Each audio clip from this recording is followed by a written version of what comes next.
Wonderful. Better than that. How are y'all doing? Wonderful. Thank you. I need that energy this Saturday. Well, welcome to Historic Beckworth Bowl. My name is Jessica.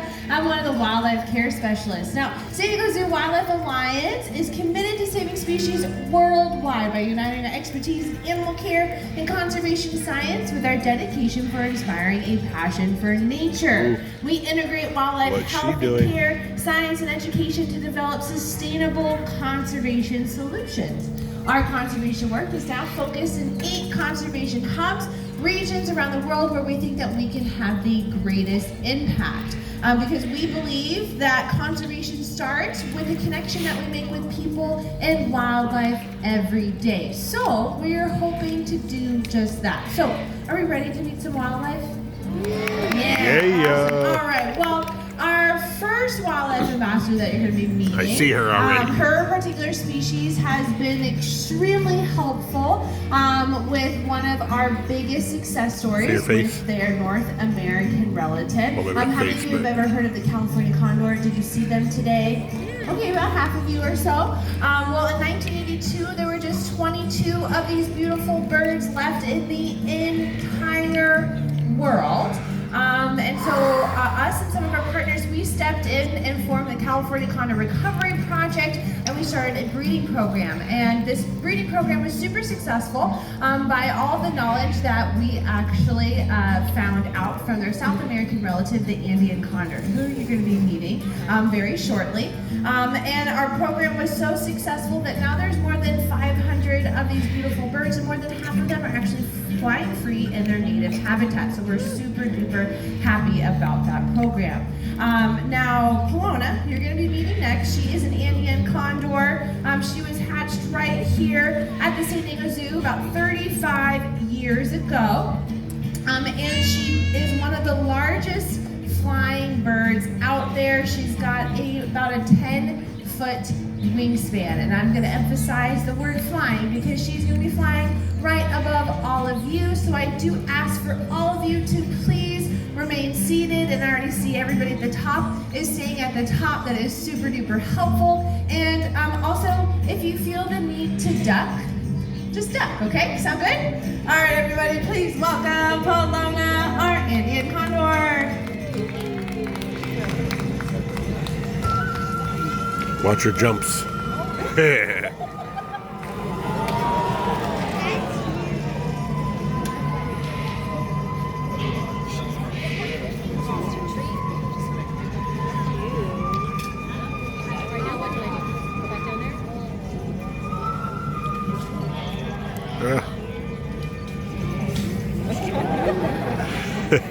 Look at the waddles. She's like, where's my other mouse? Oh, there it is. She almost forgot it. And there's Ellie. Ew.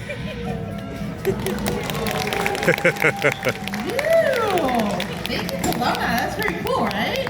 Yeah. I love when she does this little like sliding thing right here. It's pretty awesome. Did anybody get a nice little gust? A little bit? Yeah, probably down on the downwind. Yeah, pretty awesome. All right, well, for our next wildlife ambassador, they actually represent our One Health approach to saving wildlife worldwide. The health of people, wildlife, and the environment are all interconnected. Our planet can only thrive when all life thrives. That's kind of the core of our mission, and it's the thread that runs through all of our conservation efforts. Now, this next particular species, he's one of our newest ambassadors, and he's probably our sharpest. Which way is he coming? This way. Yes. So everybody, please welcome Dakota, our North American porcupine. With Raina. And if I get distracted while talking about him, that might happen because he is so cute. He is about a year and a half. He'll be turning 2 in April.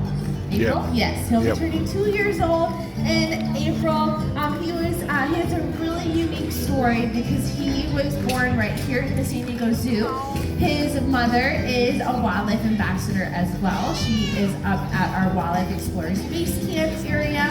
And when she went into labor, her care specialist noticed that she was having a little bit of difficulty. So our veterinary staff had to step in and actually perform a cesarean section on her, which was the first one ever performed, and we were successful, luckily. So pretty amazing. And so since his mom had to heal from that procedure, they couldn't be reintroduced together. But so he had round-the-clock care. He was basically like a newborn being fed every 2 hours or so. And so that's where we got the opportunity to start building our relationship with him. When I first met him, he was the size of my palm. So super cute, very adorable, still very pokey. They aren't born with their quills being hard, but some of his were already starting to once he was born. He was a pretty big baby, so that's probably why his mother had a little bit of a difficult issue. But luckily we have a great veterinary staff here and took great care of both of them. Now, North American porcupines are part of the rodent family. This particular species is the second largest in North America, coming second behind the beaver. Now, does anybody know what the largest rodent is in the entire world? Capybara. Yes, those of you that haven't seen them, we have them right here at the zoo. They're over in our Elephant Odyssey area. They look like 100-pound guinea pigs, so pretty unique. It's always fun to kind of compare all the different rodent species. But they do have some similar characteristics with each other. They've got those ever-growing incisor teeth, which they're actually orange, and that orange comes from iron being in their teeth because a primary food source. He got spooked. Ooh, was there a gust of wind? Oh my gosh. So, or maybe it was that sound. Choice of control to go home. That might be it for him, or he might come back out. But that was a great show of his little skirt. Pretty cute. He's got 30,000 quills on him. And that's exactly what they would do if there was a predator around, or if they got nervous or scared or anything like that. They're going to not shoot their quills out. They cannot shoot their quills. They keep them in, but they're going to flare them out, kind of like a tutu of death kind of a thing. They make themselves really big and try to find a safe place like, where nope. only that behind of them is Choice showing. of control. So if that predator does attempt, I don't know why they would, to go after them, all they're going to get are those quills. Now those quills have little barbs at the edge of them where they will keep going into the predator's skin 1 millimeter per hour. So they're pretty tough to come out. So that is one of their biggest defense systems. All right, I think that was it for him, right? Yes, Raina? I think that was done, yeah. We got him. Okay, yeah, that was a little, the wind was too much, but that's okay. All right, everybody, please give it up for Dakota, our North American porcupine. All right, that's always cute. I haven't seen him run that fast in a while. All right, so for our next animal guest, we're going to be sticking around in this One Health approach, but from a different direction. Especially because canines have been, around us humans for thousands of years, either by being companions or helping in our law enforcement and our military. But more recently, they have been super crucial with helping out conservation organizations, just like us here at the San Diego Zoo. They have been doing this by using their superpower, which is their sense of smell. If you didn't know this, dogs can have up to 100,000 times stronger sense of smell than we can, and so we've definitely been utilizing this in order to help out endangered species worldwide. Now, we wanted to demonstrate this amazing ability of theirs. Today, we have actually hidden a very special object out here for our next guest to find. But in order to do so, he needs a little energy from the crowd. Do you think we can do that? All right, everybody, let's give it up for Elvis! Handsome boy. He's on the trail. Oh, do I need to open that door? We don't know. Okay, hold on. Hold on. I'm coming, Elvis. I got you, bud. There you go. Okay, don't run me over. There you go. I have no idea where it is, but he is on a mission. He's not even looking for free snacks today, so. Oh. He's so close. Warmer, warmer. Wow, Kristen did a good job. Nice little toss, but all right. Well, what we found here is actually pretty symbolic. It is a stuffed koala. Do any of you remember those mega fires in 2018 and 2020? A couple, you guys see some nodding heads. Yeah. So there were many animals that were affected by these wildfires, but a lot of them were koalas that needed rehabilitation Elvis. and medical assistance. And so there were these specially trained dogs that our partners worked with called koala dogs. And their job was to find koalas in need and then help them get to all the assistance that they needed. Now, I do like to say that the real koala dogs do not shake the koalas. Okay, they do not pick them up. They just alert them, and then the humans step in for all the rest. But Elvis, he just loves to shake his little stuffed toys. It's pretty cute. Now, we've also had other specially trained sniffer dogs in some of our other conservation hubs, such as in our Southwestern Conservation Hub, where they've helped out with a particular frog species. And then we also have some sniffer dogs over in Africa, where they're helping alert people for poachers or wildlife trafficking. So having dogs have been extremely helpful in a lot of our programs worldwide. Now, Elvis, he would make an amazing sniffer dog, but he's got a little bit of an issue. He actually started off with Guide Dogs of America, and we don't like to say that he failed the program, but he failed the program. Elvis, cover your ears, sir. You didn't hear that. The reason why he failed this program is because he's a little too food motivated, to the point where they probably thought it was a little dangerous for him to guide somebody across the street. Because he would definitely pull you in front of a bus just to get to something that may resemble a piece of food. So he came here to the San Diego Zoo, where he was paired up with one of our cheetah ambassadors. Her name is Alunga. They've been paired up since they were just a few months of age, and now they're both 9 years old. They are a very adorable duo. Somebody drop they some do snacks. Everything together, go on walks around the zoo, sleep together, but they do not eat together because Elvis would take all of her food, and we can't have that fat of a lab because that would just not be good. But he was fantastic out here. He's such a ham. Everybody, please give it up for Elvis, the Wonder Dog. All right, so for the rest of the presentation, I'm going to leave you in some very good hands. Everybody, please welcome my co-care specialist, Ellie. Ellie. It's Jessica. One more time for Jessica, everyone. Yeah. All right, now we are going to stay in our One Health approach to saving species worldwide, but this next guest fits this category a little bit differently from Elvis. Now, she fits this category by being an apex predator, but it might not be the apex predator that you first think of. Yes, it is. Because she is an apex predator of the skies. So please help me welcome our beautiful Eurasian eagle owl. This is Einstein, everyone. With Tony. I love all the oohs and ahs. She is Einstein. amazing.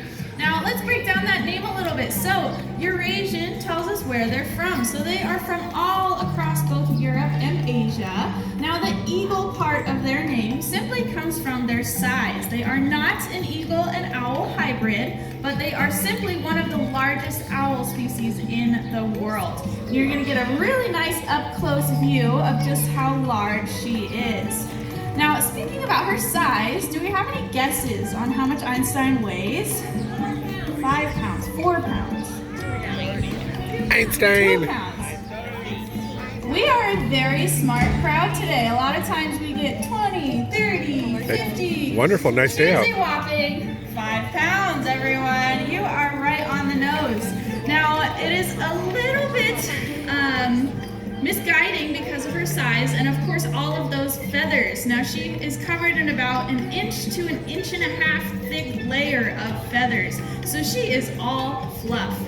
Now, speaking of her size, one of the things that helps owls and birds fly in general is their skeleton. Now, even their bones are nice and light in order to be able to fly. Now, they have what we call porous bones, which which means they kind of look like honeycomb or a sponge. They have tiny little holes all throughout their bones to help with this flight. Now, let's talk about some of the adaptations of the owl. The first one is one of my favorites, but one of the first things you might have noticed about her are probably her big, beautiful eyes, right? Now, there are many, many fun facts about owl eyes, but one of my favorites is that their eyes are actually fixed into their skull, which means they cannot move their eyeball to the left, right, up, down. In order to look in any other direction, the owl has to turn their entire head. Now, I'm sure that's why a lot of us have maybe seen cartoons where an owl can just spin their head all the way around and keep going. Well, of course, that is not quite true, but they do have the ability to turn their head 270 degrees. Now, that would be looking over your right shoulder and just about seeing what is over your left. So it's pretty amazing. Now, along with those big, beautiful eyes, of course, comes incredible eyesight. Now, it's been said that if you held an owl on one side of a football field, they would be able to read you a newspaper from across the field, day or night. The owl bug. Amazing. Now, that's superpower number one. Superpower number two is their sense of hearing. Owls have very specialized ears. You might be fooled by those cute little tufts on top of her head, but those are not where her ears are. Owls have asymmetrical ears, which means one is going to be up here, the other is down here. Now, this is to help triangulate and pinpoint even the tiniest of sounds. Now, their hearing is so strong, they're able to hear a mouse's heartbeat from under 1 foot of snow. Amazing. Now, that's superpower number two. There is a third one, everyone. The third one is going to be silent flight. Now, owls have specialized feathers that are serrated on the edges, so most feather filaments are nice and tightly tucked together, but owl feathers have little gaps at the ends. Now, this allows the airflow to pass right through those feathers and create absolutely no sound while they are flying. So, as someone who can see their prey from very far away, they can hear their prey from very far away, but their prey item cannot even hear them coming. So again, they are one of the ultimate apex predators, and they are incredibly important to our ecosystem as our pest control. So one more time for our fantastic Eurasian eagle owl. That was Einstein, everyone. She is a fan favorite. All right, now we are going to stay in our One Health approach to saving species worldwide again, and our next guests are also going to be representing apex predators, but this might be a little bit closer to home and a little bit more familiar to you as one of our apex predators in North America. Now, before they come out, I do want to reiterate, if everyone could please stay in their seats. Parents with little ones, if we can hang on to them so they don't look like little prey items, that would be very helpful to us and our wolves. And I spoiled it right on time. This, everyone, is Shasta. part of our Beckworth wolf pack. Now, right here in front in the grayish tan, that is Shasta. And over here on your left in the black, that is her brother Beckworth, or Becks for short. Now, these two are North American gray wolves, also known as timber wolves. They are the same species with a couple different names. Now, believe it or not, everyone, these two are only 3 years old. Look at that sweet boy. Amazing. They are very large.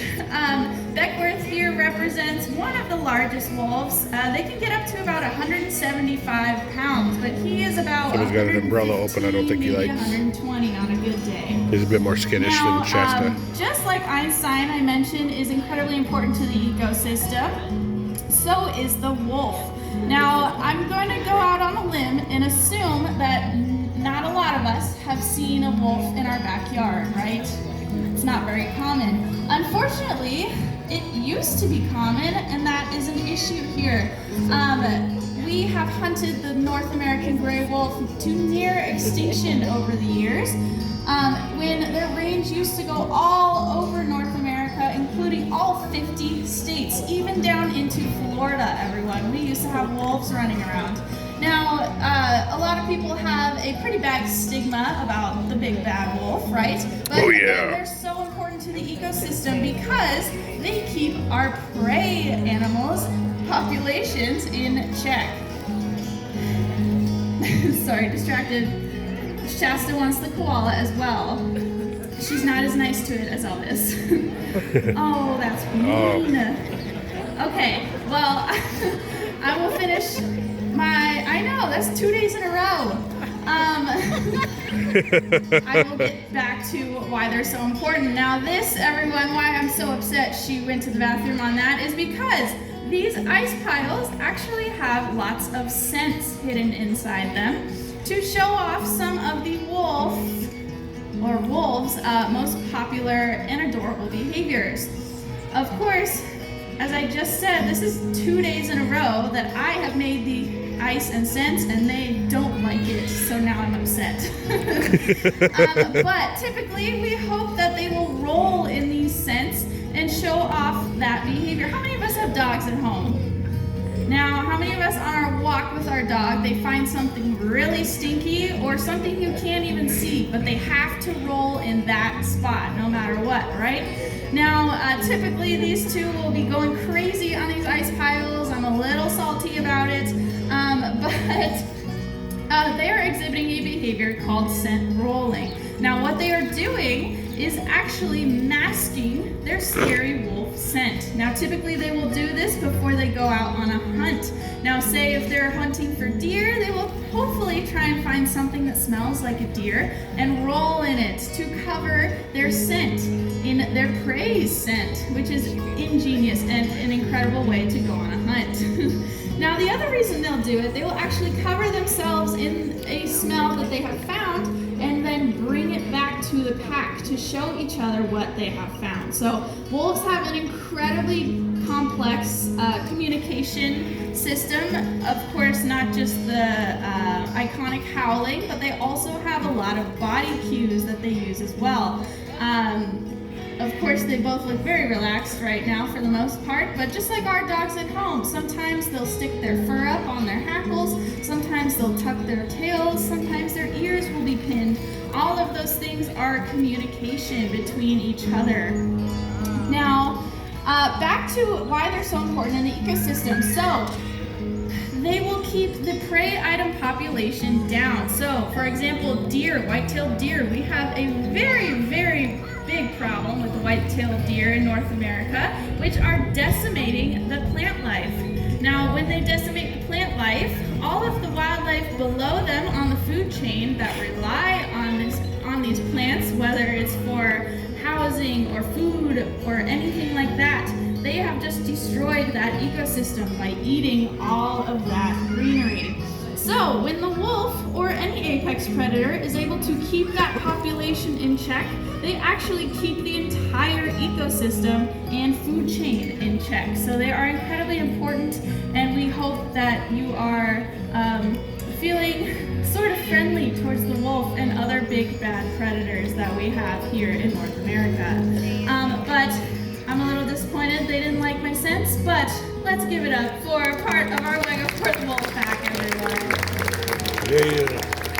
All right, now the San Diego Zoo Wildlife Alliance is creating a world where all life thrives, and this has never been more important. As first responders in the field, we are there, applying a century's worth of first-hand knowledge to global conservation challenges. We collaborate, innovate, and we hope to inspire to help people and wildlife thrive together for a healthy planet. Now, conservation is at the heart of everything that we do here, but we of course can't do it alone. We need dedicated allies like all of you. You can help support San Diego Zoo Wildlife Alliance by becoming a member, you can become a volunteer, or you can even help donate to fund some of our global conservation efforts. Now, your help can never be understated. Why?